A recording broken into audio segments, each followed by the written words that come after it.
All right, so first thing I want to do is check to see whether or not I can throw out this y-intercept.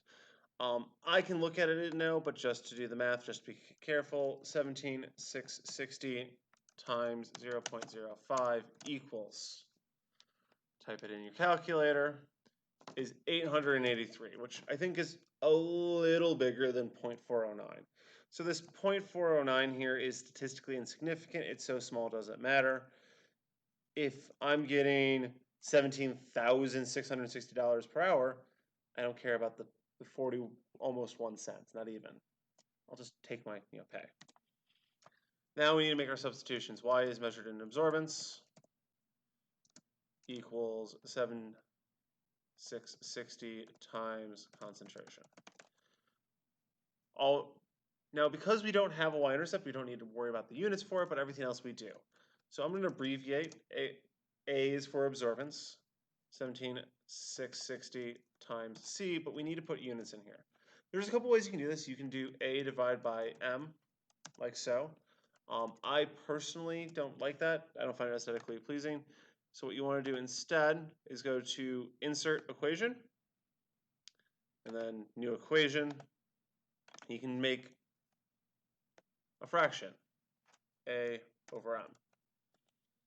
And that way it's nice and neat. You can even do the entire thing in that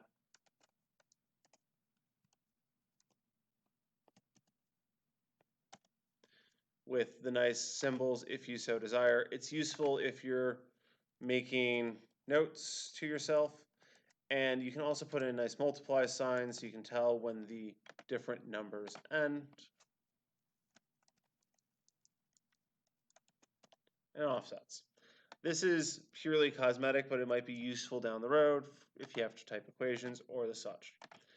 But we need to put something in, okay?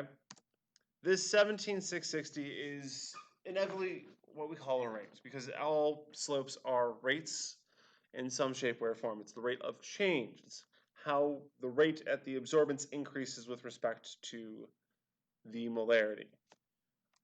But that's a lot of words. That's a lot of words. So I'm just going to call this rate, and I'm going to put a little subscript on it, absorbance. Okay, it's the rate of absorbance increase. If there's a specific name for the rate, we will learn that and apply it. For instance, the rate you cross distance in an amount of time is called speed, or more specifically, velocity. They are not the same. We'll talk about the difference shortly.